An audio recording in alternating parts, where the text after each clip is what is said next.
하나님 아버지의 말씀은 구약성경 시편 73편 28절, 구약성경 854쪽입니다. 구약성경 시편 73편 28절 같이 읽겠습니다. 시작. 하나님께 가까이함이 내게 복이라. 내가 주의 모든 행사를 전파하리이다. 아멘. 하나님께 가까이함이 내게 복이라. 내가 주 여호와를 나의 피난처로 삼아 주의 모든 행사를 전파하리이다. 하나님께 가까이함이 내게 복이라. 아멘. 기도하겠습니다.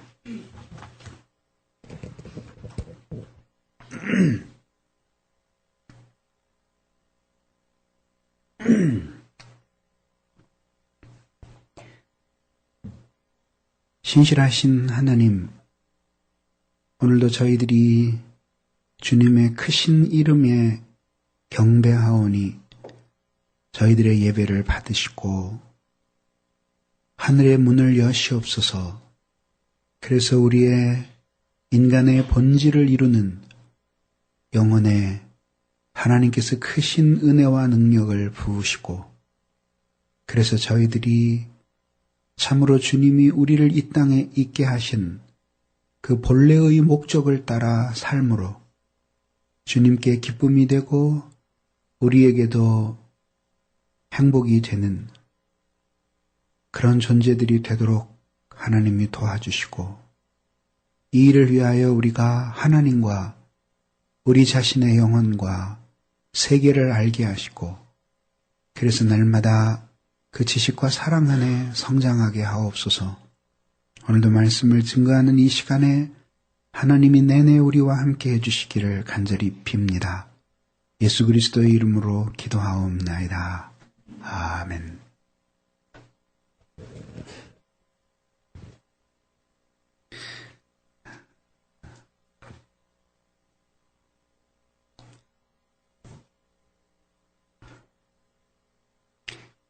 에리히 프롬이라는 사람은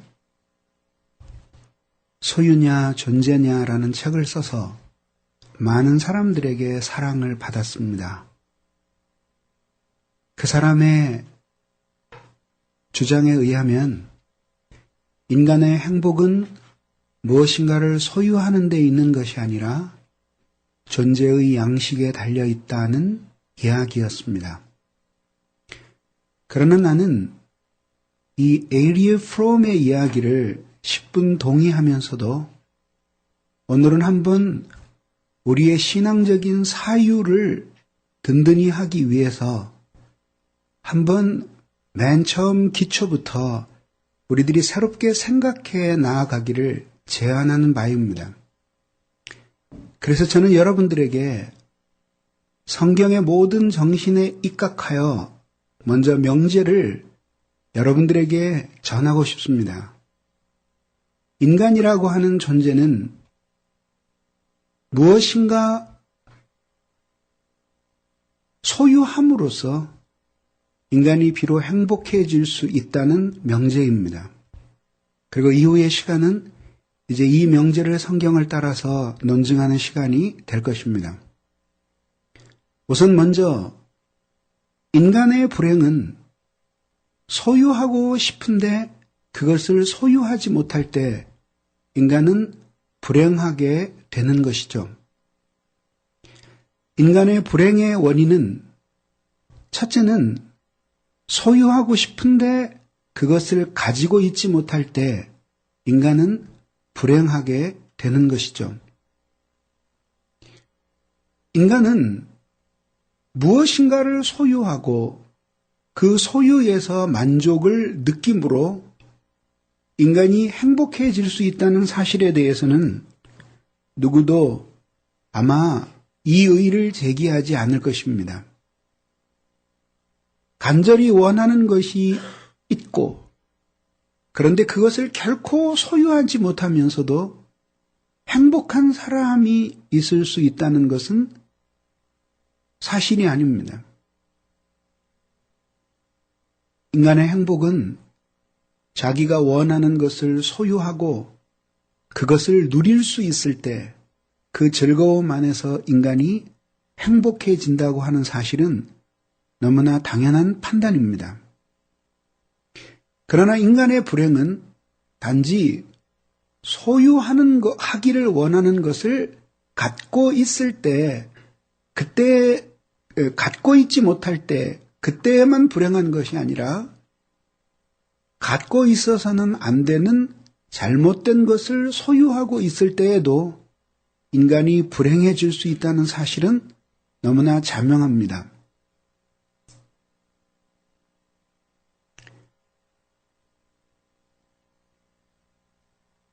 아주 오래전에 제가 중학교 다닐 때 설날을 맞아서 온 가족이 모여서 떡을 썰고 있었습니다.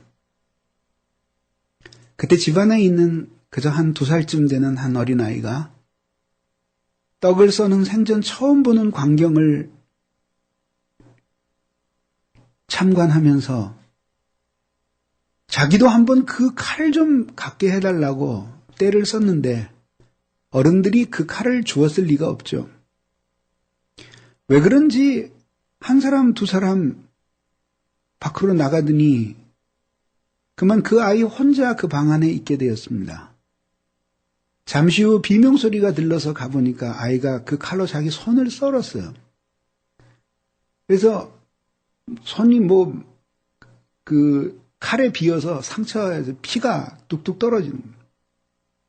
아이가 이번에는 막 비명을 지르면서 우는 거예요. 어른들이 모두 자리를 뜨고 이 아이가 혼자서 살금살금 기어가서 그 칼을 손에 탁 쥐는 순간 얼마나 기뻤겠습니까? 그러나 그 아이에게 그 칼은 소유하는 그 순간에는 원하는 것을 소유했기 때문에 말할 수 없는 기쁨을 주었지만 그 아이에게 그것은 악하게 쓰여질 수 있는 것이었죠. 그래서 결국은 그 아이가 그 칼로 자기 손을 비었습니다. 이처럼 우리들이 잘못된 것을 갖고 있을 때에도 인간이 불행하게 된다는 사실을 알 수 있습니다. 그러면 이처럼 소극적인 의미에서 인간이 불행해지는 것은 갖고 싶은 것을 갖지 못할 때, 또 악한 것을 갖고 있을 때, 그때 인간이 불행하게 된다라고 하는 것이 분명하다면, 그러면 인간의 참된 행복은 어떻게 해서 얻어지는가?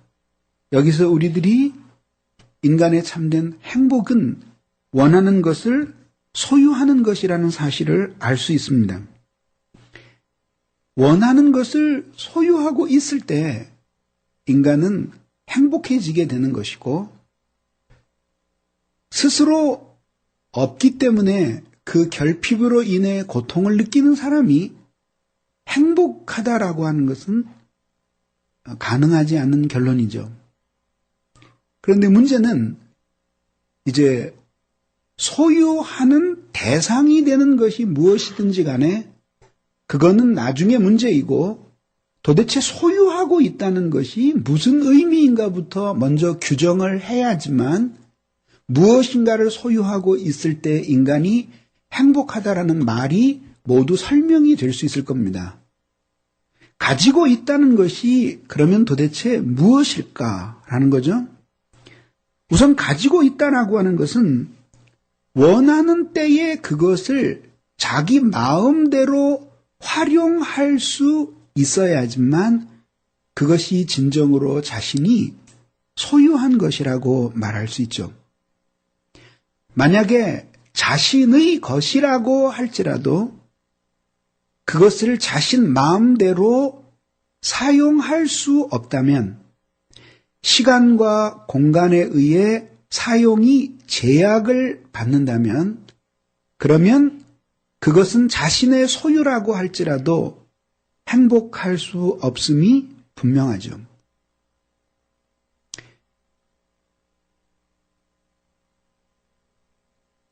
때때로 우리는 조금 더 고율의 이자를 받기 위해서 어떤 금융상품에 저축을 합니다.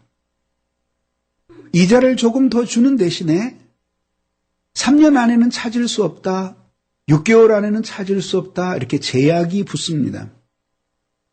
그러면 심지어는 20년 동안 찾지 못하는 그런 상품도 옛날에는 있었습니다. 그래서 어느 정도의 돈을 맡기면 20년 후에 상상할 수 없는 돈을 줍니다. 그런데 그 대신 그 20년 동안은 전부도 찾을 수 없고 일부도 찾을 수 없고 해약할 수도 없답니다. 그럴 경우에는 자신이 자신의 소유이기는 소유인데 그 자기 마음대로 처분해서 쓸 수 없으니까 사실은 그것을 가지고 있다고 말할 수 없는 것이죠. 탕자의 비유에서 나오던 탕자를 생각해 보십시오. 유산을 나누어 가지고 가서 허랑방탕하게 모두 사용했습니다. 사용하는 동안에 자신의 것이었고 자기 마음대로 처분해서 자신을 즐겁게 했지만 마지막엔 빌털터리가 되어서 그래서 돼지를 치는 목부의 신세가 되었습니다. 줄여서 아무것도 먹을 것이 없는 아주 배고른 처지가 되었는데 이때 아버지의 집이 생각이 났습니다. 그는 말합니다. 아버지의 집에는 풍족한 품꾼이 얼마나 많은고. 아버지는 집에서 그를 기다리고 있었고 그 역시 아버지의 아들이었으니 그 집이 자기의 집이었습니다. 그럼에도 불구하고 자신이 그것을 활용할 수 없는 동안에는 자기의 집이 부자인 것이 그 사람의 곤궁함을 해결하는 데 도움을 줄 수 없었습니다. 이것이 바로 언제든지 사용할 수 있어야지만 진정으로 그것을 가진 것이 된다라고 하는 것이죠. 만약에 소유할 수는 있는데 뜻밖의 행운이나 피할 수 없는 운명에 의해서 찾아오게 되거나 또 빼앗기게 되는 것이라고 한다면 그것은 우리가 소유하고 있다고 말할 수가 없는 것이죠. 만약에 여러분들에게 1등에 당첨되면 100억을 탈 수 있는 로또 복권 한 장과 10만 원짜리 수표 2장을 주고 둘 중에 하나를 고르라 그러면 여러분 뭘 고르겠습니까? 로또 복권을 고른다는 정신없는 사람이 있겠죠. 예.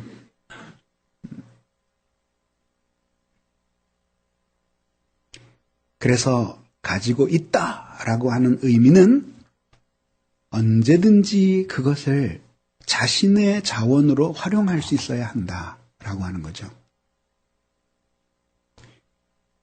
그러면 여러분들은 이제 이렇게 반문하고 싶을 겁니다. 워낙 이 세상의 자원을 많이 가지고 있으면 언제든지 자기 원하는 대로 쓸 수 있는 충분한 이 세상의 재화를 가지고 있는 사람이 있지 않을까요? 그러면 그 사람은 언제든지 그것을 사용하고 쓸 수 있으니 그러면 그가 원하는 것을 소유했으니 행복한 사람이라고 말할 수 있지 않겠습니까? 이렇게 여러분들이 반문하실 것입니다. 그래서 이제 가지고 있다는 의미에 또 하나 포함되어야 하는 사실이 있는데 그것은 바로 상실할 두려움을 가져서는 안 된다는 것이죠. 다시 말해서 잃어버릴 개연성이 있기 때문에 그것 때문에 불안해한다면 그가 많은 것, 자신이 원하는 충분한 이 세상의 자원을 가지고 있다고 하더라도 그가 행복할 수 없을 것이라고 하는 것은 분명하다는 것이죠. 얼마 전에 신문을 보니까 한국 역사의 4명의 왕 중 1명은 독사를 당하거나 아니면은 다른 사람에 의해 칼에 죽거나 정변이 나서 살해를 당하거나 어쨌든 자기의 의사와 상관없이 다른 사람에 의해서 죽은 걸로 나오더군요. 4명 중에 1명이 그렇게 죽었습니다.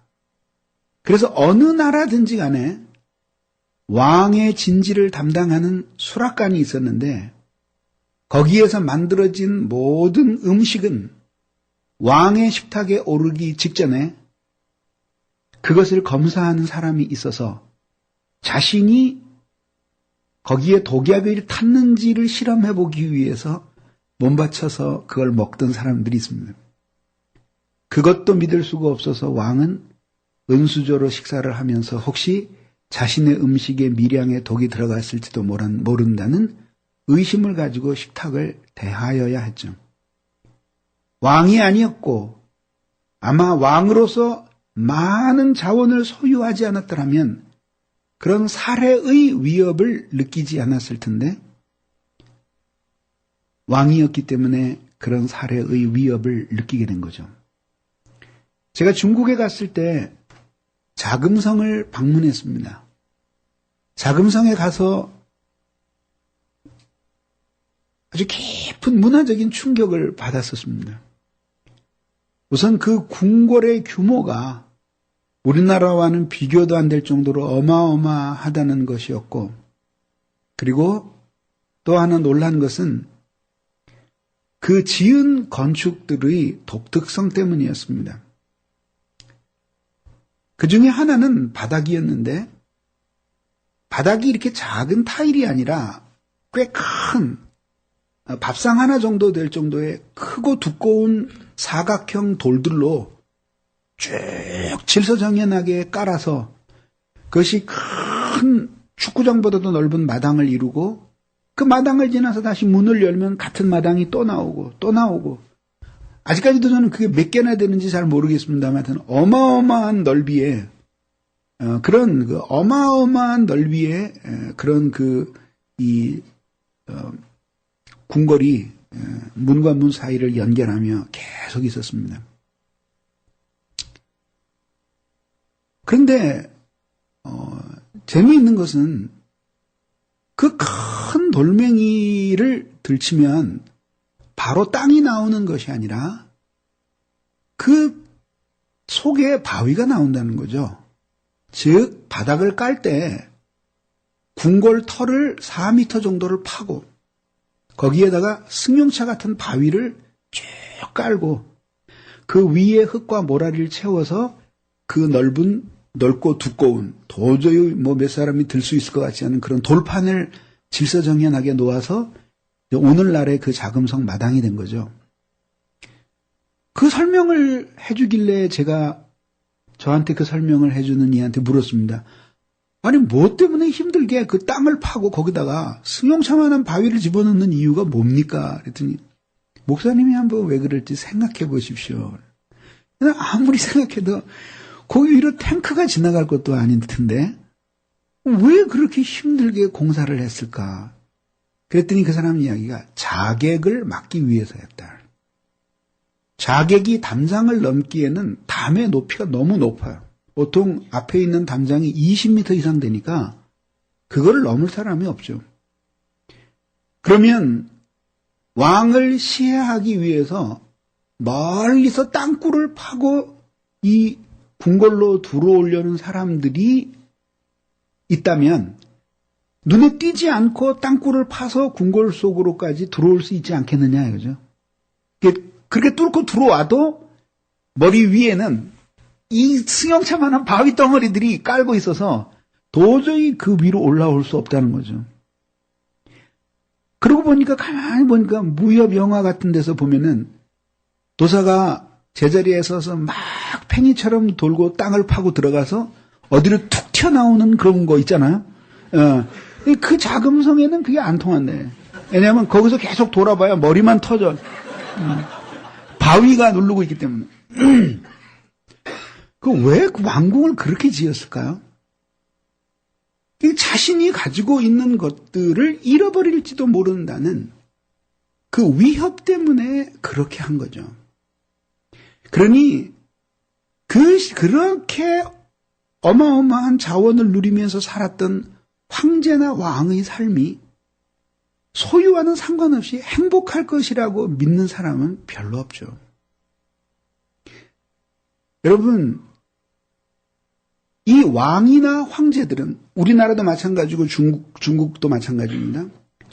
왕이나 황제들이 아내와 잠자리를 같이 하거나 후궁들과 같이 침소에 들었을 때 그 모든 이 부부 생활의 장면을 지켜보는 사람들이 있었습니다. 절대로 한 나라의 왕이나 황제는 그 지켜보는 사람 없이는 부부 생활을 하지를 못했어요. 왕의 침소가 있으면 그 침소 뒤편에 왕의 침소가 가장 잘 보이는 곳에 방이 만들어져 있고 그 방에 몇 명의 사람이 창틀로 그 방 안에서 일어나는 정사의 광경을 모두 지켜보았습니다. 중국에 갔을 때도 그런 방을 제가 확인했습니다. 그 이유는 무엇 때문이냐면은 두 가지 때문이죠. 부부 생활 중에 일어날 수 있는 돌연사에 대비하기 위해서. 또 하나는 왕이 누군가에 의해서 죽임을 당할 그 위험을 미연에 방지하기 위해서. 그래서 중국의 역사에 보면은 황제가 잠자리를 같이 할 여성은 완전히 이 온몸에 있는 부착된 모든 물건들을 제거하고 핀 하나 머리에 꼽지 못한 채로 완전히 나신을 비단에 싸서 사람들에 의해서 떠매어서 왕의 침소에 넣어지고 모든 일이 끝나고 나면 똑같은 사람들이 와서 데리고 나가는 거죠. 근데 그걸 왜 지켜보고 있냐? 아까 말씀드린 바와 같이 왕이 이 돌연사 할까봐 지켜보아야 되고, 또 하나는 이 여자가 겉으로는 갸냘퍼 보이고 아무 무기도 가진 것이 없지만 이 여자가 무예의 특출한 사람일 경우에 일격에 황제를 죽일 수가 있는 겁니다. 네. 그러면 그 광경을 지켜보다가 황제가 위험하다 생각되면서 줄을 잡아당기면은 불과 한 10m 채 안 되는 거리에 숙직하는 군인들이 무장을 하고 지키고 있습니다. 그럼 득달같이 왕의 침소에 무장한 군인들이 들어와서 왕을 건져내는 거죠. 그러니 행복할 수가 있을까요? 혹시 그런 기회가 주어지더라도 절대로 하지 마세요. 정말 행복할 수 없습니다. 이런 모든 것들은 바로 가지고 있는 것들을 잃어버릴지도 모른다는 상실의 두려움 때문에 생겨나는 조치들이죠. 이런 상실할지도 모른다는 두려움을 가지고 있을 경우에 인간은 행복해질 수가 없다라고 하는 거죠. 그러면 이성적인 여러분들은 또 이렇게 반론하게 할지도 모르죠.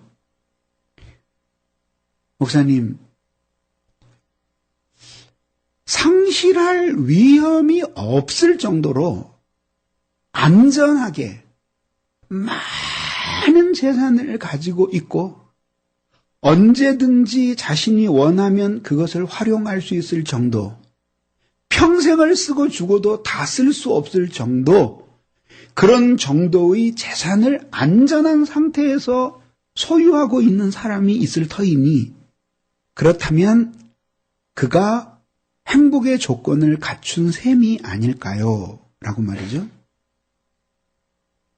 사실 시간이 없어서 이런 의문에 대해서는 제가 가치 없는 질문까지 낱낱이 다 대응할 시간은 없습니다만은, 그러나 여러분 안에 혹시 그런 생각이 있을지도 모르니 논리로서 제거하고 다음 단계로 간다면 더욱더 하나님의 말씀에 귀를 기울일만 하게 될 것입니다. 그러면 그런 경우는 그러면 이 모든 조건, 언제든지 활용할 수 있고 그 다음에 상실할 두려움도 없는 그런 조건을 모두 갖추고 있는 경우일 텐데 그런 것을 갖추고 있는 경우에라도 그것이 사람을 행복하게 하는 소유가 될 수 없다는 것은 분명하다 이거죠. 우선 첫째는 무엇 때문이냐면은 인간이 가지고 있는 이 욕망의 상승 때문이에요. 무슨 뜻이냐면 인간이 배가 고플 때는 먹을 것을 향해 욕망이 집중되고 지위가 낮아서 비천하게 짓밟힐 때는 지위에 대한 욕망이 생기지만 이 모든 것들을 어느 정도 갖게 되면은 인간의 욕망은 이런 식으로 가질 수 있는 범위 내에서 생겨나는 것이 아니라 가질 수 없는 것을 향해서도 욕망들이 자꾸 생겨나게 되는 거죠. 그래서 인간은 결국은 끝없는 욕망의 노예가 되는 것이에요. 더욱이 문제가 되는 것은 어떤 욕망에 만족하게 되면 그 다음에는 점점 더 많은 욕망의 실현을 통해 자극을 받아야지만 만족이 오는 거죠. 우리의 몸의 구조를 보면은 우리의 기관이 어떤 것에 대해서 감각을 하게 되면은 그 감각이 이 감각 세포와 기관들을 통해서 우리의 몸에 전해지게 되죠. 예를 들자면 우리의 눈이 무엇인가 우리를 흥분하게 하는 것을 보았다면 그것이 교감신경에 연결이 되어서 그래서 그 세포 속에서 물질들이 분비가 돼요. 그 물질들이 하나하나가 이렇게 축색 돌기를 통해서 이 세포마다 전달이 되는 거죠. 그런데 처음에는 일의 자극으로도 흥분을 하던 사람이 그 다음에는 시간이 지나면서 같은 방식으로 같은 자극이 주어지게 되면 1 가지고는 안 되고 시간이 지나면서 2 가지고 안 되면 4, 그 다음에 4 가지고 안 되고 8 가지고 안 되고 16 이런 식으로 이것을 역치라고 하는데 역치가 계속 상승해야지만 비로소 인간이 그 같은 크기의 흥분을 하게 되는 거죠. 경제학에서는 이것을 비슷하게 한계 효용의 법칙이라 그러죠. 너무나 먹고 싶을 때 사과 한 입을 깨물었을 때 느끼는 만족도와 두 번째 한 입을 깨물었을 때 느끼는 만족도가 달라지게 되고 0이 되게 되면은 인간이 이제 더 이상 사과 먹기를 포기하는 거죠. 경제 행위와 모든 것들이 이런 식으로 이루어지는 거죠. 그리고 인간 속에 그런 식으로 말하자면 욕망의 만족을 위한 역치가 계속 상승하는 거죠. 그러니까 더 많은 자극들을 필요로 하고 그런 방식으로 인간 자체 속에 계속해서 이 욕망 자체가 비정상적인 방식으로 상승하기 때문에 인간은 결국은 그런 욕망들을 스스로 채울 수가 없게 되는 것이죠. 또 하나는 이 욕망들이 인간을 자꾸 마땅히 소유해야 할 것으로부터 멀어지도록 현혹시키기 때문에 인간은 결국은 계속해서 이 욕망을 만족시킬 수 있는 자원을 소유한다라고 하는 것이 사실은 끝이 없다는 사실을 발견하게 되는 거죠. 아마 이 세상에 존재한 많은 민족 가운데 가장 풍부한 먹거리들로 스스로를 즐겁게 하던 민족 중에 대표적인 사람들 몇을 들라면 불란서, 이태리, 중국 정도의 사람들이 될 겁니다. 이 세 나라의 특성은 모두 이 추운 지방부터 따뜻한 지방까지 넓은 이 땅덩어리를 가지고 다양한 먹거리들을 조달할 수 있었기 때문에 식문화가 발달했고, 문화적으로는 민주주의적인 정치가 아니라 아주 피비린내나는 독재 정치가 행해진 나라에서 이 음식 문화가 귀족들을 중심으로 발달한 건데, 세 나라 모두 이 조건을 만족시키죠. 중국에서 돈 많은 부자들이 옛날에 했던 일 가운데 하나는, 이제 늘 그 사람들이 주식 비슷하게 많이 먹는 것 중에 하나가 돼지 요리인데, 돼지고기인데, 돼지고기 어느 정도까지 별의별 방법으로 요리를 하다 먹고 보면 맛이 없어요? 그러니까 돈 있는 사람이 돼지 새끼를 하나 낳자마자 그 새끼를 가난한 집에 좀 길러달라고 보내는 거죠. 그러면 그 갓 태어난 돼지 새끼를 가난한 집에서 우리에다 놓고 사육을 하는 것이 아니라 방에다 놓고, 그것도 첫 번째 아이를 낳은 젊은 부인에게 맡기면 그 부인이 이 돼지를 자기 젖을 먹여서 키워요. 그래서 그 돼지가 적당한 크기로 자라면 그거를 잡아다 한 접시 요리를 해서 처먹는 거예요. 그게 그렇게 해서 먹는 그 고기의 맛이, 이게 이 돼지 요리에서 자라는 그 고기의 종류하고는 비교될 수 없는 독특한 맛을 낸다는 겁니다. 중국 사람들이 많은 식자재로 쓰던 동물 가운데 하나가 오리입니다. 이 오리를 기를 때에도 아예 이렇게 마당에 펼쳐놓고 오리를 기르는 것이 아니라 판자를 막아서 아주 좁은 골목을 형성하고 거기에 아래서 갓 태어난 오리 새끼를 집어넣어요. 오리가 이게 너무 좁으니까 움직이지를 못하는 거죠. 거기에서 못 움직이게 하고 기름진 사료를 계속 주는 거죠. 이 오리가 운동을 해야지만 기름은 기름대로 근육이 모이고 근육은 근육대로 발달하고 살이 찔 텐데, 이건 살은 계속 찌는데 운동을 못하니까 살 사이에 기름이 분리되지 않은 채 쭉 섞이는 거예요. 그게 바로 소고기에서도 고급 부위에 속하는 것이 바로 그런 거예요.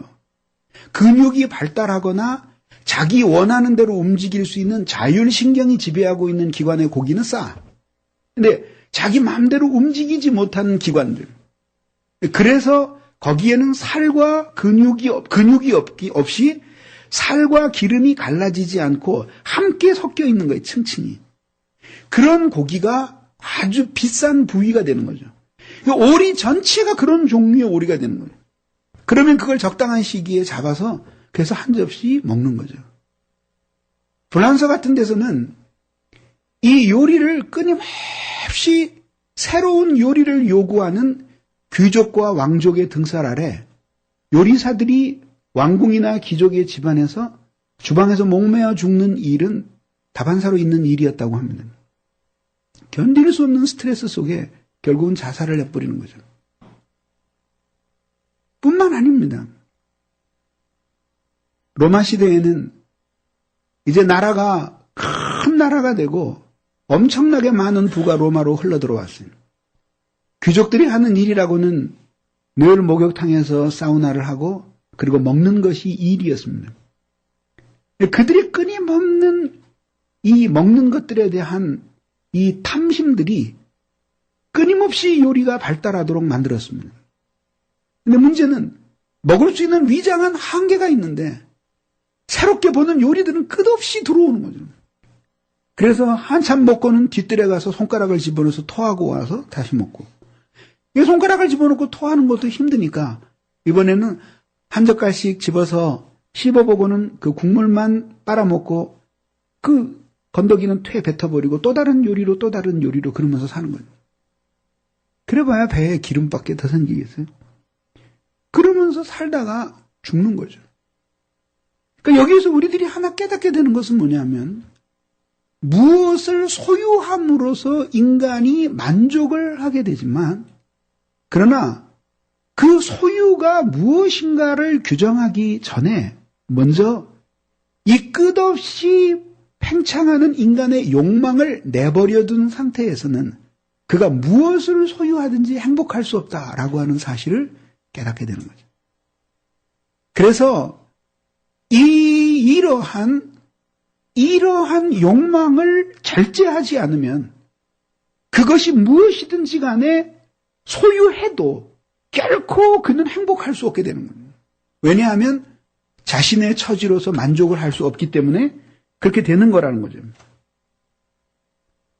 욕망 자체를 절제하지 않으면은 인간이 진정으로 행복할 수 없다라고 하는 결론이 나오게 되는 거죠. 그래서 기독교 이외에 이 세상에 지각 있는 사람이 만든 모든 사상과 철학, 그리고 지각이 있는 모든 종교에서 이렇게 가르치는 종교는 없어요. 네가 하고 싶은 것이 뭐냐? 뭐든지 네 마음 하고 싶은 대로 해라. 그러면 너도 행복해지고 주위도 행복해질 것이다. 이렇게 가르치는 종교는 없다. 왜냐하면 그거는 생각이 어느 정도 있는 사람이면은 그게 그렇게 될 수 없다라고 하는 것을 너무나 잘 알기 때문이죠. 저같이 우둔한 사람도 회심하기 전에조차도 인간이 그런 모든 것을 자신의 마음대로 소유하고 활용하면 인간이 행복할 수 있을 거라고 철든 이후에 한 번도 그렇게 생각해 본 적이 없습니다. 그러니 저보다 뛰어난 많은 사람들이 비록 그들이 불신자이긴 하지만 그렇게 생각하지 않는 사람들이 많다라고 하는 것은 너무나 분명하죠. 이런 자명한 이치를 진리의 빛으로 충만해진 교회 속에서 살아가는 많은 지체들이 오히려 이 명백하고 자명한 진리를 깨닫지 못하고 추루한 욕망에 매인 그런 삶을 살면서 한편으로 하나님 앞에 끊임없이 더 많은 자원을 공급해 주셔서 신앙의 힘으로 자기를 행복하게 해보려고 하는 이 무지몽매한 교인들이 있다고 하는 것은 우리들에게 있어서 너무 통탄할 일이 아닐 수가 없어요. 그런 사람들은 빛이 될 수 없는 것이에요. 저는 사실은 시간도 없지만 하여튼 그렇게 하는 거 그렇게 좋아하지도 않는데 홈페이지가 새로 생겼으니까 담임 목사 에세이를 하나 쓰시오. 야, 내가 맨날 쓰는 게 글인데 뭘 이것까지는 그래도 한번 해보십시오. 그래서 제가 글을 3개를 담임 목사 에세이란에 올렸어요. 대부분 이제 제가 개인적으로 홀로 사유하던 그 내용과 사연들을 올렸는데, 거기에 그 답변들을 이렇게 소감이라 그러나 리플들을 이렇게 달았어요. 근데 정말 그 리플들을 보는데 착플이야. 착플? 착플은 무슨 뜻이냐면 착한 리플. 악플은 뭐냐면 악한 리플이야. 몰랐지? 착플들을 달았어. 그러면서 그 중에 몇몇 지체들은 아주 철학적 사유를 시작을 해요. 그래서 내가 너무 기뻤어요. 야, 이제 눈이 벗겨지기 시작하면서 이제 뭔가 생각을 좀 하려고 그러는구나. 응? 그러니까 신앙의 세계를 생각하면서 자기가 이 세상에서 살아가는 데 필요한 이 땅에 있는 자원을 종교의 이름을 빌어서 한번 얻어보려고 하는 그런 사람들은 진짜 이 세상에서 경쟁을 감당할 수 없을 정도로 패배의식을 느낀 사람들이 되어서 그래서 결국은 종교의 힘을 빌어가지고 그런 자원이나 공급받으려고 그러고 그러면 안 된다 이거죠. 그러기 전에 먼저 정말 그 자기 밖의 모든 존재와의 관계 속에서 자신이 누구고 그리고 자신의 인생의 가치가 되시는 하나님이 누구고 그리고 자기는 그 하나님과 자신 그 사이에서 자신의 그 영혼으로 어떻게 살게 해야 하는가 이런 것들을 사유하는 지평 속에서 신앙을 생각할 수 있어야죠. 그래서 어거스틴은 자신의 베라 릴레기오네라고 하는 참된 철학이라는 책 속에서 이렇게 얘기했어요. 그러므로 우리는 철학을 하되 종교를 가지지 못하는 사람들, 종교는 가지고 있으나 철학을 하지 못하는 사람들은 제외해놓고 이야기해야 됩니다. 라고 말해요.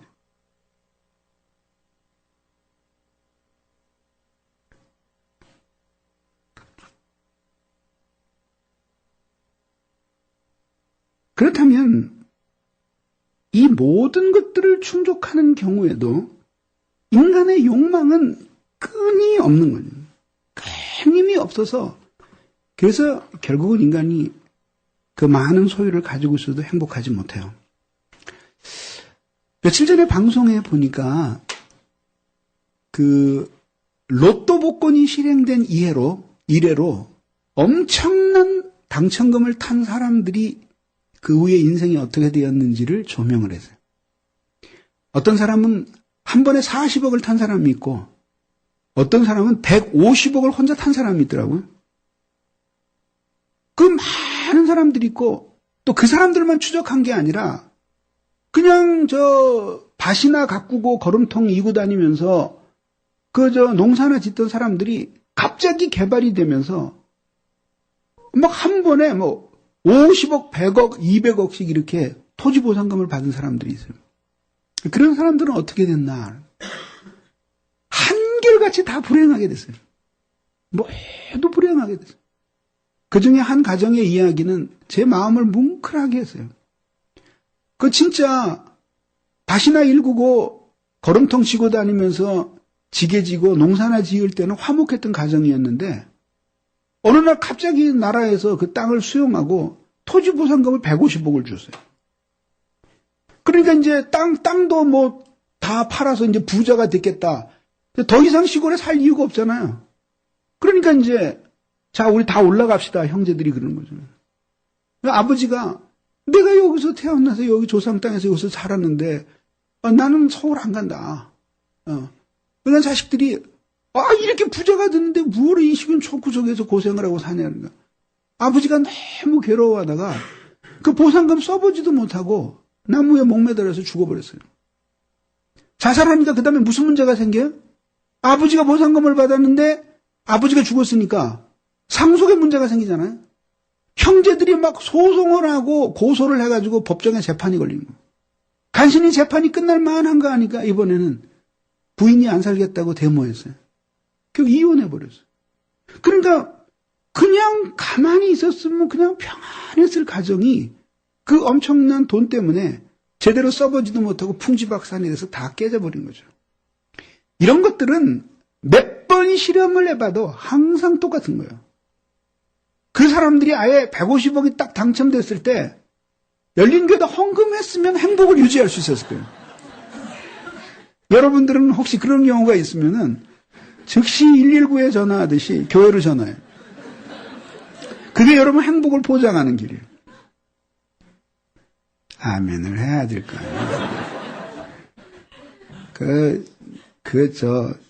로또 당첨된 거는 내가 11조도 안 받는다 그랬어요. 그게 그런 식으로 수입을 올리려고 그럽니까? 회개하는 마음으로 모두 바친다면 그건 또 생각해 볼 기회가 있습니다. 근데 이런 것들은 이미 벌써 미국에서 다 입증이 먼저 된 거예요. 거기는 슈퍼볼이라고 있는 게 있는데 거기는 우리나라보다 판이 커요. 돈도 많고 사람 머릿수도 많으니까. 그 슈퍼볼 복권이 계속 당첨자가 없이 누적이 되어가지고 2,600억까지 올라갔어요. 실화야. 그런데 어느 공장에서 노동자들 10명이 계를 조직해서 매달 50불씩 내고 복권을 샀어요. 몇 년 동안을 샀대요. 그래서 당첨되면 얼마가 되든지 똑같이 나눈다. 이렇게 규약을 했는데 그 대박이 그 사람들한테 터졌어요. 한 사람에 260억씩 돌아가는 거예요. 10사람이 그 일을 했는데 뭘 했나 그러고 돌아보니까 다 똑같아요. 당첨되자마자 우선 직장을 집어치는 거예요. 두 번째가 좋은 차를 사는 거예요. 세 번째가 큰 집을 사고 네 번째 이혼하는 거예요. 네? 그리고 마지막에 불행하게 되는 거예요. 그러니까 결국은 우리가 여기서 중간 결론을 내리게 되는 것이 이렇게 우리는 외적으로 자원을 많이 거두어서 자기 소유 아래 두어서 그렇게 해서 자기로 하여금 그것들을 언제든지 사용할 수 있게끔 해서 자기를 행복하게 하려고 하는데, 그러나 사실은 자기 안에 있는 욕망을 통제하지 않으면은 이러한 노력들만으로는 그가 행복해질 수 없다라고 하는 결론에 도달하게 되는 거죠. 그래서 로마 글자인 라틴어로 절제라는 단어가 프루갈리타스라고 하는 단어예요. 열매라고 하는 영어의 프루스가 바로 여기에서 와요. 하나님을 안 믿는 사람들이어도 인간의 욕망은 네쿠비아, 즉 없는 것, 허무한 것이라고 보았고, 절제는 열매가 있는 프루갈리타스라고 보았어요. 그러니 우리는 이 끊임없이 내 안에서 솟아나는 이 무적행과 같은 이 끝없는 욕망을 통제할 수 있는 그것들을 우리들이 갖지 아니하고는 자기 밖에 있는 사물들만을 가지고 자기를 행복하게 하는 것이 불가능하다라는 결론에 도달하게 되는 거죠. 하나님이 처음 창조하신 아담에게 없는 것이 무엇이 있었을까요? 하나님이 온 세계를 창조하셔서 그에게 맡기셨고 사실상 그는 왕이었습니다. 그런데 하나님이 그렇게 모든 것을 주셨는데, 그랬는데 그 동산 중앙에 있는 선악을 알게 하는 나무의 실과를 따먹었어요. 먹을 것이 지천에 있는데 왜 그걸 따먹었겠어요? 이유는 오직 하나야. 그게 더 맛있어서가 아니라 하나님이 못하시게 했기 때문에 그걸 먹고 싶었던 거죠. 하나님이 많이 사랑하시던 사람 다윗의 생애를 돌아보세요. 그가 하나님을 그렇게 많이 사랑하고 하나님께 사랑을 받던 사람이었는데 우리아의 아내를 간음하고 충성스러운 우리아를 살해하는 살인죄를 범하죠. 그때 가슴 아파하시는 하나님이 그에게 나타나셨어요. 내가 너에게 기름을 부어 내가 너를 사울의 손에서 구원하여 이 나라를 너에게 맡겼고, 그리고 이 나라를 너에게 맡길 때 내 원수들에게 있던 많은 재산과 여자들까지도 너의 품에 다 주었다. 그리고 만약에 그것이 부족해서 네가 나에게 무엇이 필요하다고 했으면 이것도 저것도 내가 너에게 주었을 것이다. 그런데 네가 어찌하여 이 큰 악을 행하였느냐. 하나님 마음 아파하셨죠. 그에게 없는 것이 무엇이 있었습니까? 하나님도 못하시는 일이 있어요. 이 한 톨도 안 되는 인간들의 욕망을 채우시는 일은 하나님도 하실 수 없는 일이에요. 그러니까 그런 것을 그대로 내버려 둔 상태에서 자기에게 언제든지 사용할 수 있는 자원만을 무한대로 모집한다고 해서 그가 행복할 수 있겠느냐? 행복할 수 없죠. 아직도 이 세상에는 돈으로 살 수 없는 자원들이 많이 있어요. 진실한 사랑, 돈으로 살 수 있을까요? 불가능해요. 인터넷에서 채팅을 하던 어느 남자 청년이 너무나 마음에 드는 여자를 발견했어요. 매번 10번 찍으면 안 나고만 가는 나무가 있으리 하고 하면서 매일 장미꽃을 보냈어요. 인터넷으로 주문을 해서. 그들은 드디어 몇 달 만에 이 여자로부터 이메일이 왔어요. 청첩장이 날라왔어요. 그래서 그 청첩장에 쓰여 있어요. 정말 그동안에 저에게 베풀어 주신 그 관심과 그 선물을 잊을 수가 없다고. 정말 고맙다고. 평생 안 잊어버릴 거라고. 그런데 저는 그 장미꽃 배달해주는 그 배달하는 남자하고 결혼합니다. 당신 덕분이래.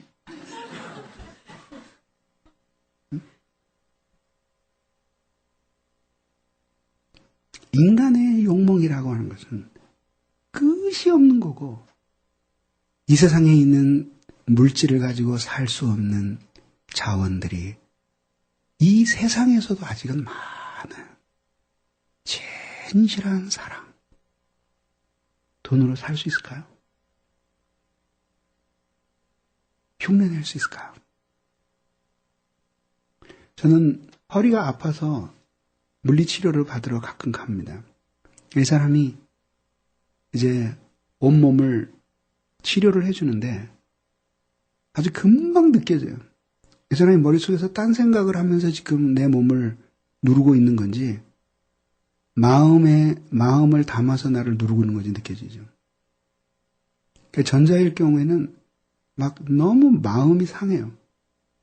돈도 문제이지만 이 황금 같은 시간을 쪼개서 내가 여기까지 와서 치료를 받는데 이 사람은 지금 딴 생각하면서 건성으로 하는구나. 아직도 돈으로 살 수 없는 것이 이 세상에는 많이 있어요. 그런데 우리의 본질은 육체와 영혼으로 이루어졌다 그랬죠.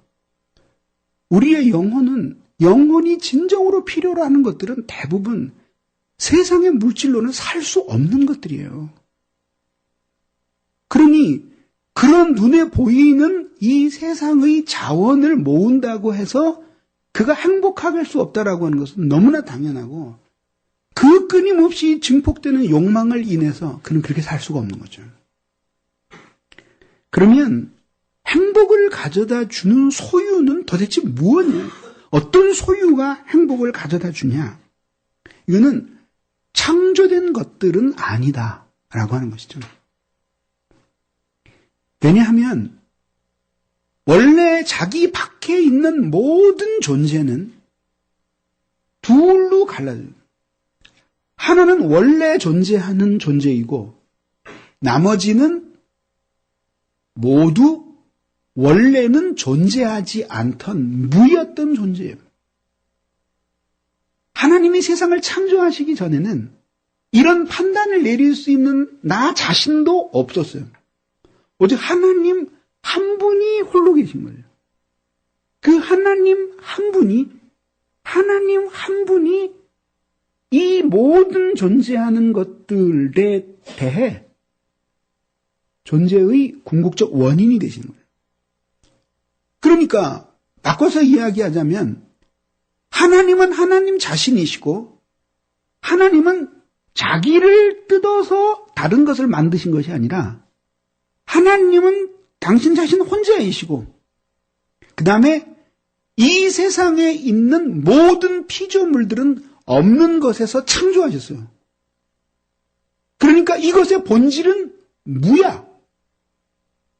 흙도 없는 거를 하나님이 땅이 있으라 하니까 창조된 거죠. 거기서 빚으셨어요. 근데 하고 불어넣은 이것은 하나님 자신으로부터 나온 거예요. 그러니까 인간의 육체는 불멸하지 않지만 영혼은 불멸해요. 하나님께로부터 나온 거기 때문에. 그러니까 하나님 밖에 창조된 모든 사물들은 다시 둘로 나뉘어지는데 하나님에 의해 무에서부터 창조된 것과 무로부터 창조되었지만 하나님께 자신에게서부터 나온 이 영혼을 부여받은 것. 하나님이 영혼도 하나님에 의해 창조된 것이지만 그러나 그것은 하나님 자신으로부터 직접 특별한 방법에 의해서 불멸하도록 창조된 거죠. 하나님 자신의 영혼의 일부를 찢어서 나눠주신 것은 아니지만 그렇게 창조되었기 때문에 나머지는 모두 원래 없는 거예요. 그래서 어거스틴이 자기는 오직 두 가지에 대해서만 생각한다 그랬습니다. 하나님과 자신의 영혼, 인간의 영혼에 대해서. 왜? 이 둘만 불멸해요. 다만 하나님은 창조된 시점이 없으시지만 영혼은 창조된 시점이 있다는 차이만 있는 거죠. 나머지는 모두 없어지는 것들이에요. 그러니까 창조된 것들이 이처럼 모두 본질 자체는 없는 거죠.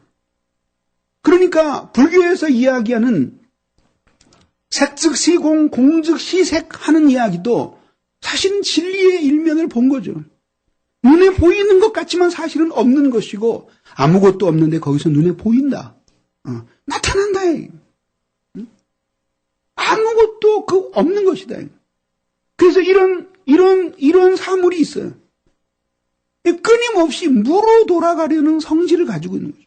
지금은 손에 들려서 이렇게 유용하지만 그러나 시간이 지나면 마르고 그 다음에 썩고 그 다음엔 다 낡고 그래서 점점 시간 속에서 소멸되어서 마지막에는 자신이 없어지고 싶어 하는 거예요.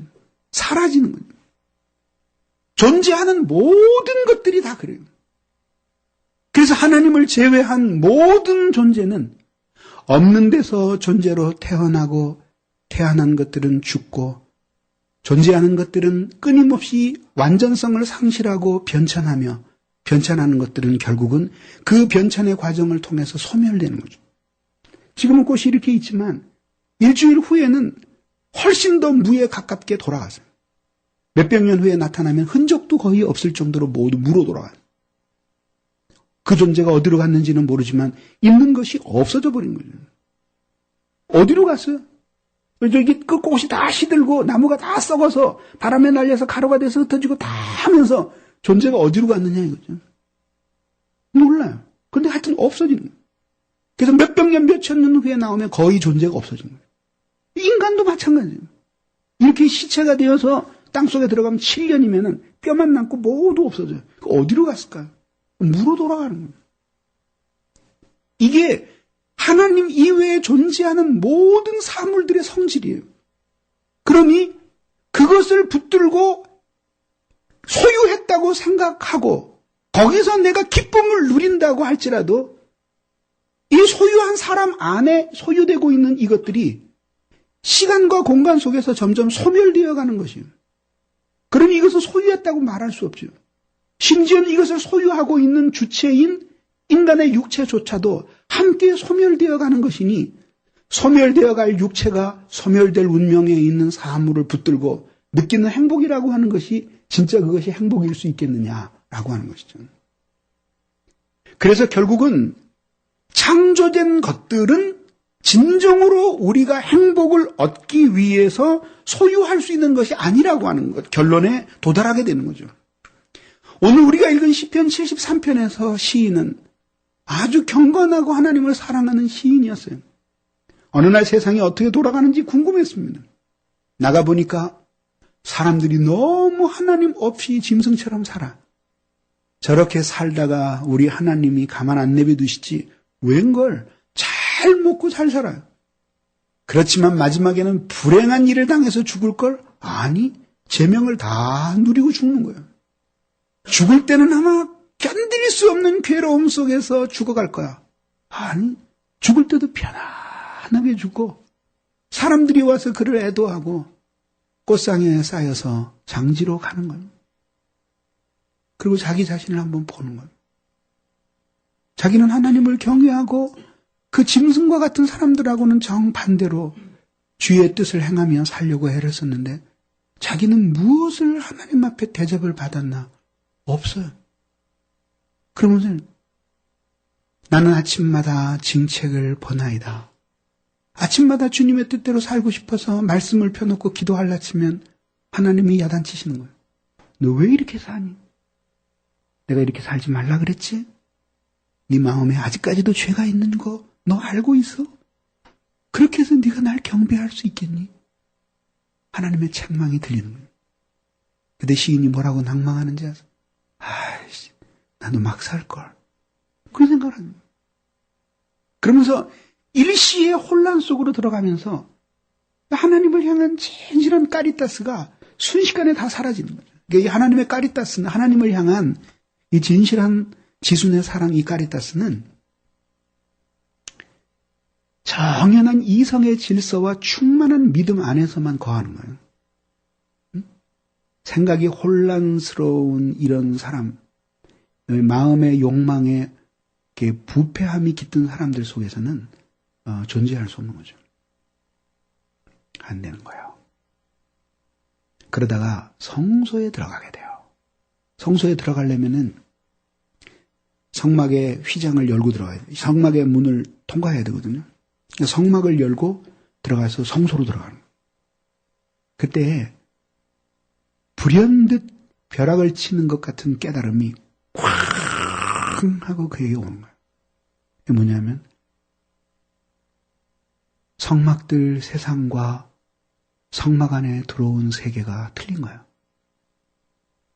고한 성막 안에 하나님의 임재가 가득 느껴지는 거룩한 성막 안에 들어왔을 때 이 성막들로 이어지는 이 세상에서 보았던 공간과는 전혀 다른 거예요.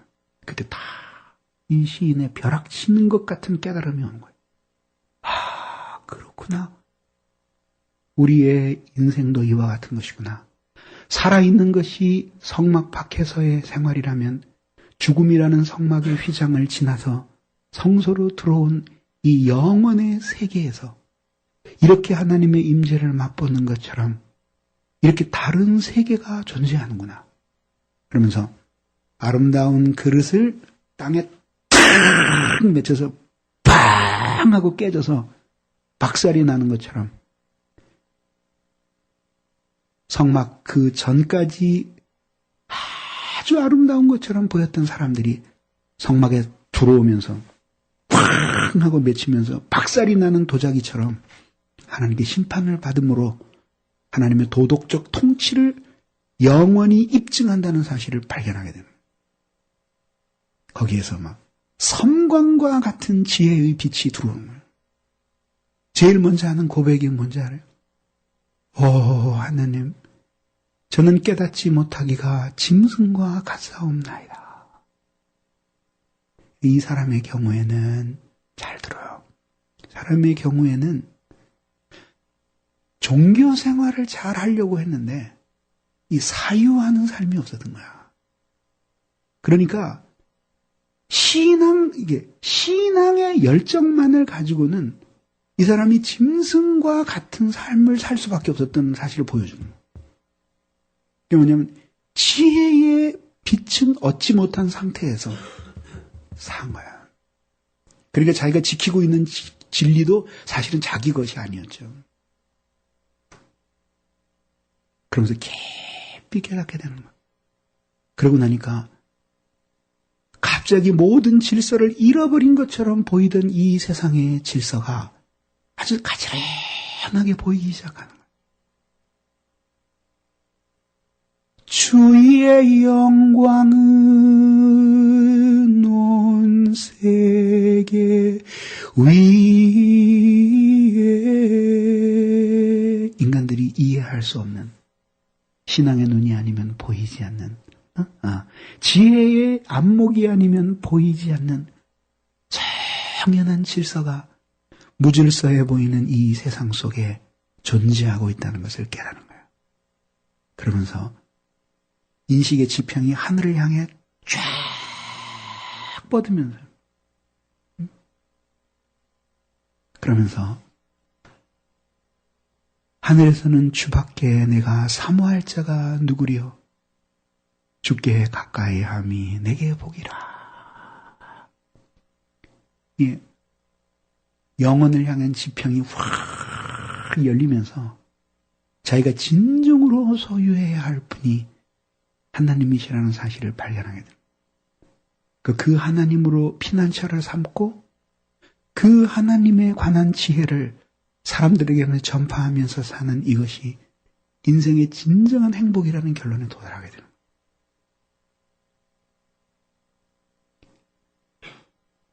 주의 인사는 끝이 없고 그의 자비는 무궁하며 아침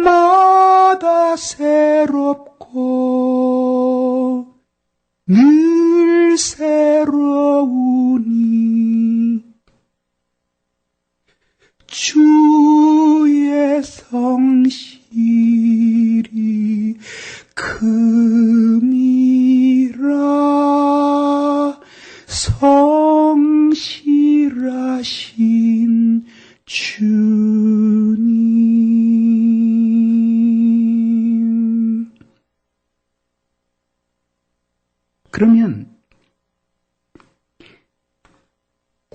하나님을 소유한다는 의미가 그게 무엇냐라고 하는 거죠.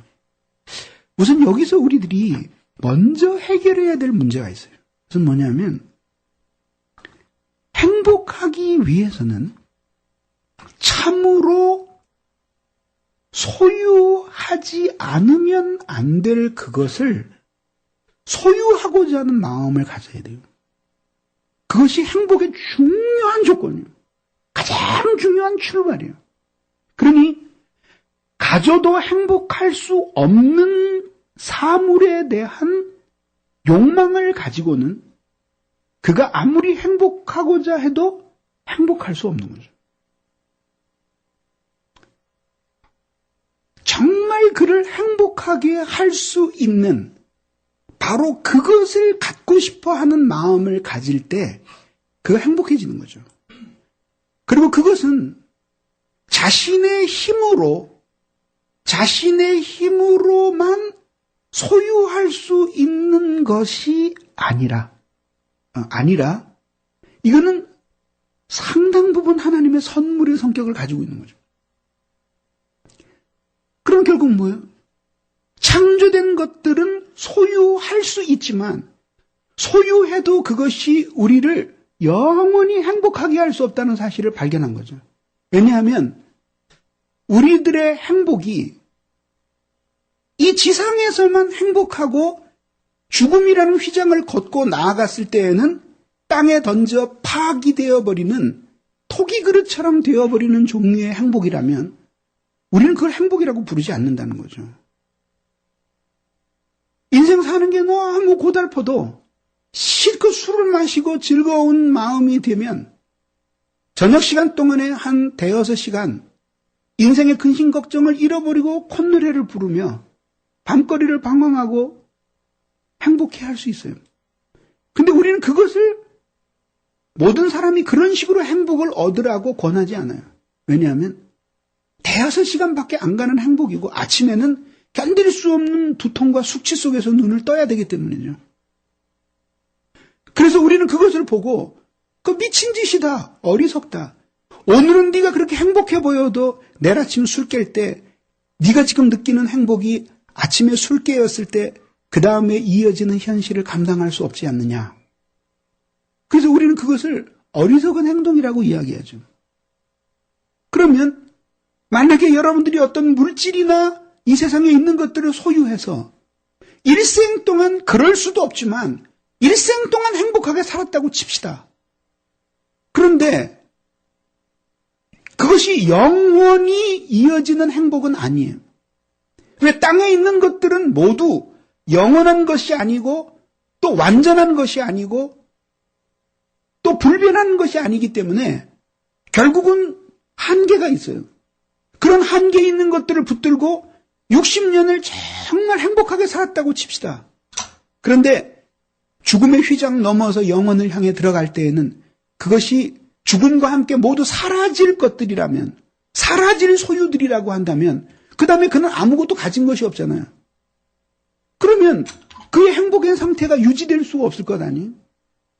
그러니까 영원이라고 하는 끝없는 무한의 관점에서 보면 6시간, 5시간이나 6시간을 행복하기 위해서 술 먹고 미친 짓을 하는 것이나 50년이나 60년을 행복하게 하기 위해서 이 세상의 소유나 영원히 존재하지 않는 것들을 붙들고 행복해하면서 나는 보람 있다 그러고 인생을 산 사람이나 이 무한대한 이 영원의 관점에서 보면 모두 한 점에 지나지 않아. 그럼 모두 다 미친 짓이라는 결론에 도달하게 되는 거예요. 하나님 없는 예술과 학문, 하나님 없는 사상에 대한 모든 탐닉과 지식에 대한 갈구, 이 모든 것들이 갖는 유토피아적 갈망의 한계가 바로 여기에요. 그래요. 나쁜 짓이나 하고 하루 저녁에 쾌락이나 즐기기 위해서 껄떡거리고 다니는 사람보다는 일평생 예술을 추구하면서 사는 사람들이 훨씬 아름답게 보여요. 그러나 그것은 이 세상에서 보니까 그렇게 되는 거예요. 영혼의 관점에서 보면 그것도 이 세상에 속한 것일 뿐이에요. 모두 흘러가는 것뿐이에요. 어떻게 하든지 며칠이라도 즐거워 보기 위해서 마약을 맞고 그리고 맛있는 음식을 찾아서 비루하게 사는 사람들보다는 학문을 탐구하는 사람들이 얼마나 고상해 보여요. 그러나 그것도 영혼의 관점에서 보면 하나님 없는 모든 것들은 허무한 거예요. 그 모든 고상해 보이는 유토피아에 대한 갈망이 도대체 뭘 가져다 주냐.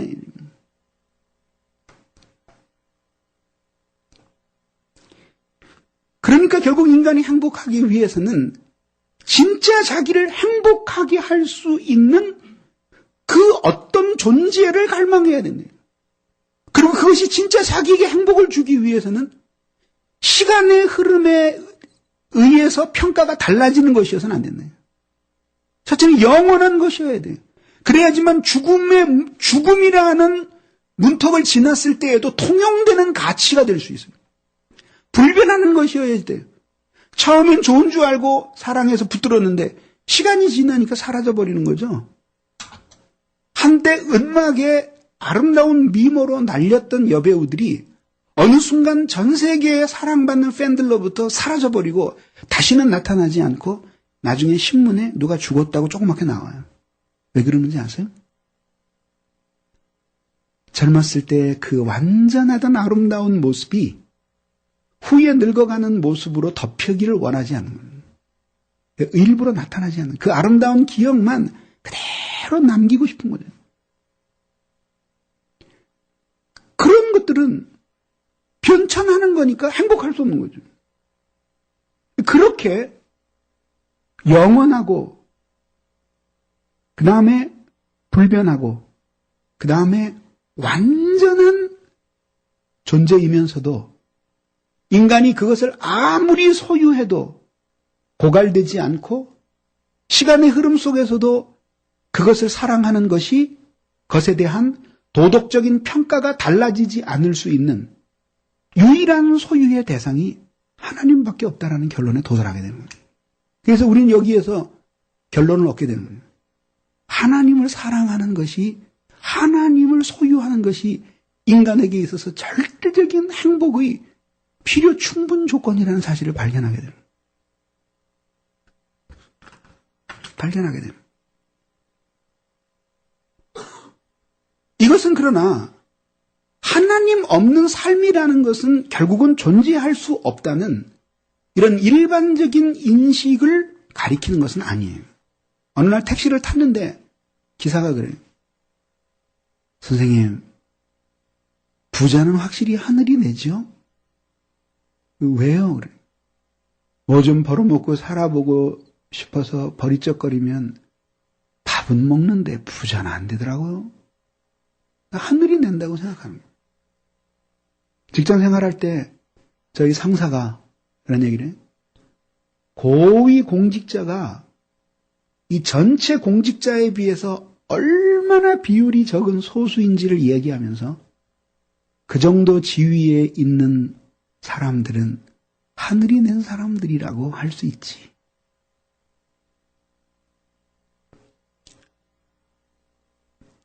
인간이라는 것은 결국은 하나님의 통치 아래 있고, 그래서 누구도 하나님의 그 통치를 피할 수 없다라고 하는 신념 정도는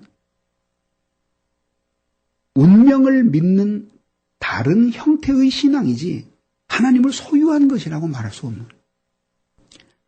하나님을 소유한 것은 하나님의 힘만을 느끼는 것이 아니라 하나님의 어떤 강제만을 느끼고 자신의 인생이 그분의 뜻을 어긋날 수 없다라고 하는 것을 그렇게 소극적으로 느낄 뿐만 아니라 그것을 뛰어넘어서 하나님 자신을 소유하고 있다라고 하는 것은 자신이 하나님과 합치되고 연합되며 그래서 하나님과 나 사이에 행복과 만족, 누림이 있다라고 할 때 그것이 진정으로 하나님을 소유하고 있다라고 말할 수 있는 거죠.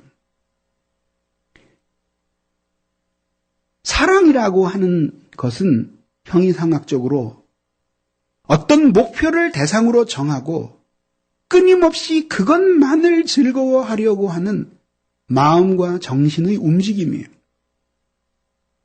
그러면 여기에서 누린다고 하는 것은 무슨 뜻이냐면, 누린다고 하는 것은 무엇이냐면 분리될 수 없이. 잘 들으세요? 누린다고 하는 것은 뭐냐?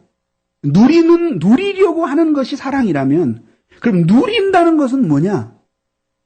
분리될 수 없이 전체로서. 분리될 수 없이 전체로서. 그것을 사랑함으로 도달하려는 또 다른 상위의 목표가 없이 그것이 목표가 되어서 즐거움이 되는 것. 이것이 누린다는 말의 의미예요. 다시 한번. 분리되지 않고 전체가 하나로서 즐거움의 대상이 되며 그 누림을 통해 그것을 수단으로 또 다른 단계의 누림으로 가려는 별도의 목표가 없는 최종적인 즐거움. 그게 누림이에요. 이젠 아이들이 다 커서 그런 아기자기한 맛이 없는데 우리 딸아이가 한 5살, 6살 그때쯤 될 때 제가 집회를 많이 다녀요. 전화를 해서 야, 난 네가 정말 보고 싶다. 나도 아빠 보고 싶어. 그리고 이제 오지요. 오면 막 끌어안고 뽀뽀를 해요. 그러면은 얘가 얼마나 유별났는지 침대에 우리 집사람하고 누워있으면 내 품에 탁 안겨서 자기 엄마는 두 발로 막 차. 그래서 침대 내려가서 자라고. 그리고 꽉 끌어안는. 아빠 보고 싶었니? 응, 보고 싶었지. 그럼 한번 대답해봐. 코, 눈, 귀, 입, 이마, 턱, 이 중에 어떤 게 제일 보고 싶었어? 그러면 항상 똑같이 하는 말은 전부 다 이렇게 나뉘어지지 않는 거예요. 궁극적 사랑의 대상은 분리되지 않는 거예요. 그러니까 하나님의 어느 한 부분을 빼놓고 하나님을 사랑한다면 그건 하나님을 사랑하는 게 아니에요. 그 존재하는 그대로를 받아들이면서 사랑하는 거예요. 그걸 즐거워하는 것이 진정으로 그러니까 하나님이 하나님 되셨다는 하나님이 하나님이시라는 사실 자체에 대한 감격이 바로 신미에 대한 즐거움이에요. 이게 중생한 신자의 가장 중요한 표예요. 하나님 중에 어떤 것들을 삭제하고 좋아하려는 것 말고 하나님 있는 그대로를 즐거워하는 거예요. 이렇게 분리되지 않는 거죠. 또 하나는 더 이상의 목표가 없는 거죠. 남녀가 둘이서 결혼을 하는데 형제가 아무래도 불안해요. 이게 자매하고 결혼을 했는데 곧 자기를 버리고 다른 사람한테 갈 것 같아요. 얼굴도 자기가 좀 더 못생긴 것 같고 키도 좀 작은 것 같고 지성도 좀 떨어지는 것 같고 이 여자는 말이죠. 지적인 품격과 미모와 교양과 모든 식욕과 모든 걸 다 갖추고 있거든요. 그래서 물어보는 거예요. 자기 정말 나를 사랑해? 그럼. 정말 나를 버리지 않을 거야? 그럼. 세상 끝까지 나를 따라갈 거야? 그럼. 나를 정말 좋아해? 그럼. 근데 내가 왜 그렇게 좋아? 그럴 때 내가 그걸 나도 잘 모르겠어. 그리고 대답하면 이 진짜 사랑하는 거야. 아니면은 그 정도가 아니더라도 그걸 어떻게 말로 해. 그런 정도면은 그래도 가까이 다가간 거야. 근데 그냥 정말 날 좋아해. 그럼. 정말 내가 그렇게 좋아. 그럼. 나 없이 살 수 없어. 그럼. 끝까지 나를 그렇게 사랑해. 그럼. 근데 내가 왜 그렇게 좋은데? 부자잖아. 그러면 안 돼. 그러면 결국은 그 사람을 누리려고 하는 것이 아니라 그걸 통해서 더 상위의 목표를 가지고 있는 거예요. 그건 사랑의 대상이 아니에요. 누림의 대상이 아니라요. 누림의 대상이 아니라요.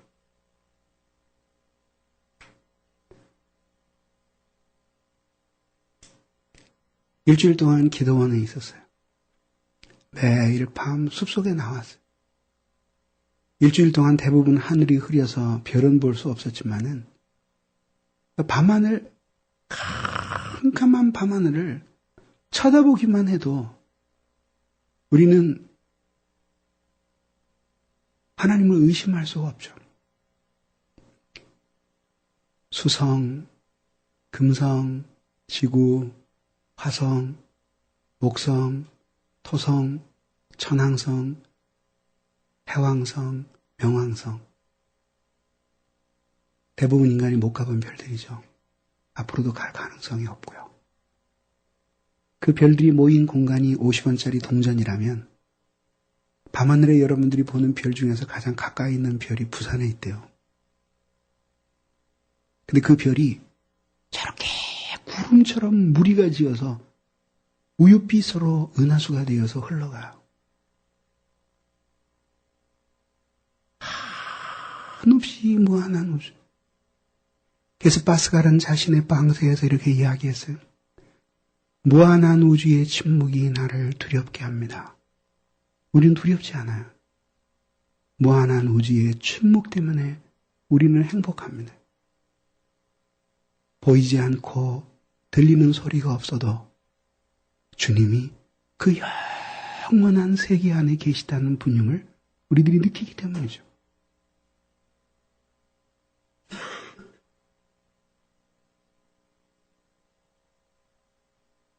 그러면서 밤에 숲속에서 하늘을 쳐다보면서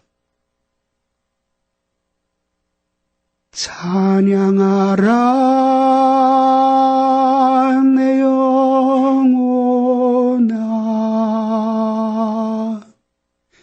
찬양하라 내 영혼아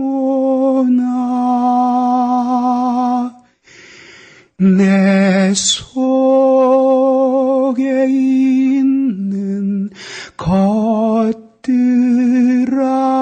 다 찬양하라.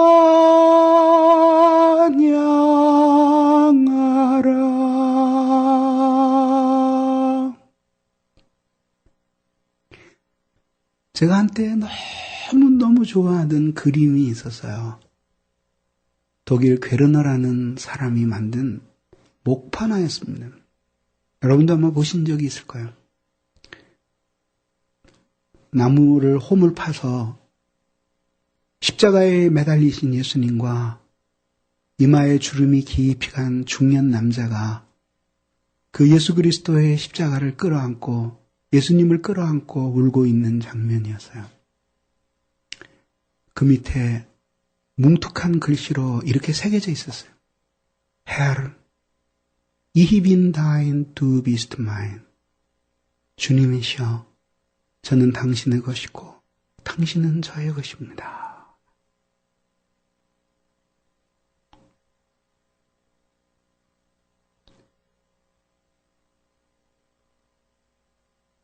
그래서 어거스틴은 자신의 회상록 속에서 이렇게 이야기했어요. 당신을 기억하게 해 주시옵소서. 당신을 알아가게 해 주시옵소서. 주님, 당신을 사랑하게 해 주시옵소서. 내가 온전함에 이르도록 변화되는 동안 이 모든 것들을 나에게 점점 더 더하여 주옵소서 라고 말이죠.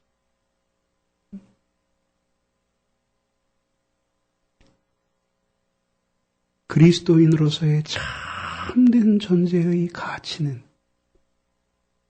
이러한 지혜를 소유하고 앞을 보지 못해서 어두워하는 그 사람들에게 다가가는 거예요. 그래서 그들에게 참된 진리의 빛을 전해주는 거예요. 플라톤의 리퍼블리카 국가에 보면은 이런 비유가 나와요. 사람들이 모두 동굴에서 면벽을 하고 생활을 해요. 거울도 없고 뒤에서 불빛이 희미하게 비치니까 자기의 그림자가 벽에 이렇게 희미하게 드러나는 거예요. 예. 벽에 드러나는. 그 사람들이 그 희미한 걸 보면서 그게 자기라고 생각을 하는 거죠. 그러다 그 중에 한 사람이 어떤 이유에서든지 그 동굴 밖으로 나가게 됩니다. 거기서 찬란하게 쏟아지는 빛을 보는 거예요. 그리고 동굴에 있는 세계를 보고 자기 자신도 보게 되는 거예요. 예. 그러면서 그는 동굴 속에서는 모두 희미하게 볼 수 없었던 모든 것들, 다만 희미하게 생각하고 혹은 생각할 것조차도 생각하는 것조차도 잃어버렸던 그 자기 밖에 있는 수많은 사물들에 대한 실체를, 그리고 그 실체를 인식하는 자기 자신을 발견하게 됩니다. 결론은 뭐냐면 그렇게 빛을 통해서 자기가 누구인지를 정확하게 보고 존재하는 사물들의 세계가 어떠한지를 본 사람은 반드시 그 동굴로 다시 들어가게 된다는 거예요. 그래서 그 사람들에게 외치게 된다는 거죠. 마지막은 그 사람들에 의해서 살해당하는 거예요. 이거를 아나바시스, 카타바시스라고 불러요. 아나바시스는 위로 올라간다는 뜻이고 카타바시스는 내려온다는 거예요. 그래서 아나바시스를 통해서 새로운 지혜의 세계를 본 사람은 반드시 거기에서 즐거워하는 것으로 살아서는 안 된다. 그러려고 했던 사람들이 누구죠? 베드로와 3명의 제자들이, 베드로를 비롯한 3명의 제자들이 변화산에서 여기가 좋습니다, 예수님. 우리가 초막셋을 짓고 우리가 여기서 삽시다. 산 아래 동네에서는 수많은 사람들이 고통하고 있었어요. 예수님이 그 대답도 하지 아니하시고 고통하는 세상으로 다시 카타바시스 하시면 내려오시고, 그리고 바로 내려온 그 세상에서 우리를 위해 죽으신 거예요. 우리 그리스도인의 존재의 가치는 바로 그런 삶을 사는데 이 존재의 가치가 있는 거예요. 이 어두운 세상에 눈 멀어서 보아야 할 것을 보지 못하고 참된 것이 아닌 것을 참으로 생각하는 이 세상에 희망이 무엇이겠는지 한번 생각해 보세요. 그런 세상으로 카타바시스 내려와요. 거기에서 우리가 본 이 지혜의 아름다운 세계, 참으로 사랑해야 될 것과 사랑할 수 없는 것들, 참으로 사랑하지만 영원한 것과 잠시 있을 것들을 우리들이 그들에게 보여줘야 해요. 어두움은 빛을 좋아할 리가 없죠. 그래서 우리는 그 속에서 고난을 당하는 거예요. 그러면서 이 세상 속에서 하나의 미랄로 죽어가는 거예요. 이게 그리스도인의 삶의 가치예요. 얼마나 이 삶을 잘 사느냐가 그의 존재의 가치를 결정하는 거예요. 이 가치를 결정하는 거예요. 예수님이 하나님의 아들이신 그분이 무엇 때문에 이 세상에 내려오셨을까요? 왜 하나님이신 그분이 사람의 몸을 입으시고 멸시와 욕을 당하며 이 세상에 사셨을까요? 무엇 때문이었을까요? 정말 인간들에게 그렇게 행복을 주고 싶으셨는데 그 행복의 길을 하나님이 끊임없이 선지자들을 통해 주의 종을 통해 가르쳐 주셨어도 사람들은 행복하고자 하는 본성적 갈망은 가지고 있었지만 행복에 이르는 참된 길을 알 수 있는 지혜를 소유하지 못했어요. 그래서 소유해서는 안 될 것들을 소유한 채 행복하기를 바랬고 마땅히 소유해야지만 행복할 것인데 그 소유하기를 거절하는 사람들을 위해서 이번에는 진리로만 말씀하지 아니하시고 진리 자신이 자기를 비워 육체를 입고 사람의 모양으로 종처럼 이 세상에 내려오셨어요.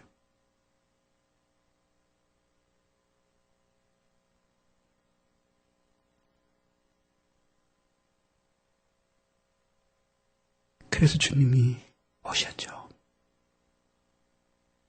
자신의 힘으로는 도저히 그 행복에 이르는 길을 찾아갈 수 없는 인간들에게 지혜를 가르치시고 또 영원히 그들을 지혜롭게 하실 성령님을 그들 가운데 보내시기 위해서 당신은 그 미련한 죄인들의 모든 죄를 담당하고 십자가에서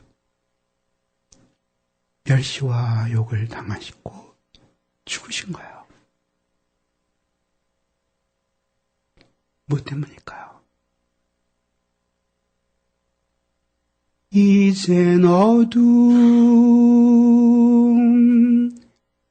뿌리치고 빛 가운데 살겠네. 찬양하리 구주 예수 놀라운 구원의 능력. 노래하리 갈보리에서 죽으신 주님의 사랑. 바로 그걸 위해서 이 세상에 내려오신.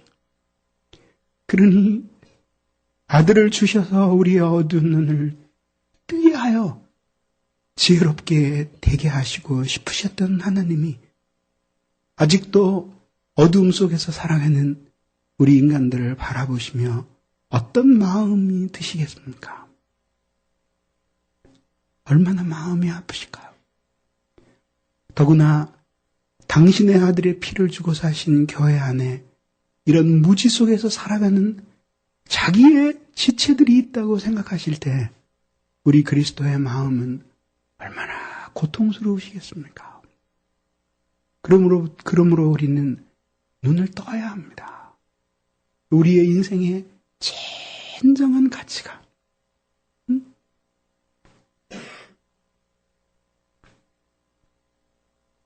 소유나 이 세상에 수많은 자원을 누리는 것이 아니라 너무나 어두운 이 세상에 예수를 비춰주는 한 줄기 빛으로 그리고 한 줄기 어두움을 가르는 지혜의 빛으로 그렇게 살아야 합니다. 이름 없이 빛도 없이 만나는 사람들에게 이 지혜의 빛을 통해 원빛이신 그리스도 예수를 광명으로 보여주는, 그리고 그렇게 사는 삶이 얼마나 행복한 삶인지, 고통은 있으나 그 삶이 얼마나 행복한 삶인지, 그리고 그 안에서 인간이 얼마나 참으로 인간이 되므로 그 인간이 완전함에 도달하여 행복해질 수 있는지를 사람들에게 보여주는, 이것이 이 세상 누구도 소유할 수 없는 하나님의 자녀인 우리들만의 행복이기 때문에 우리들이 끊임없이 온전함에 이르도록 변화될 때까지 주님을 기억하고 주님을 알아가고 주님을 사랑하는 이 모든 것이 우리 안에 충만하게 더해지도록 지혜로운 구도자의 삶을 살아야 합니다. 기도하겠습니다.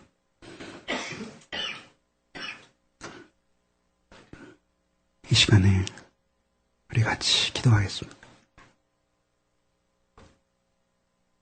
기도할 때 하나님, 우리에게 은혜를 내려주십시오. 저희의 어두운 마음의 눈을 열어주셨으면 좋겠습니다. 추로한 욕망과 가져서는 행복할 수 없는 것들에 대한 탐욕과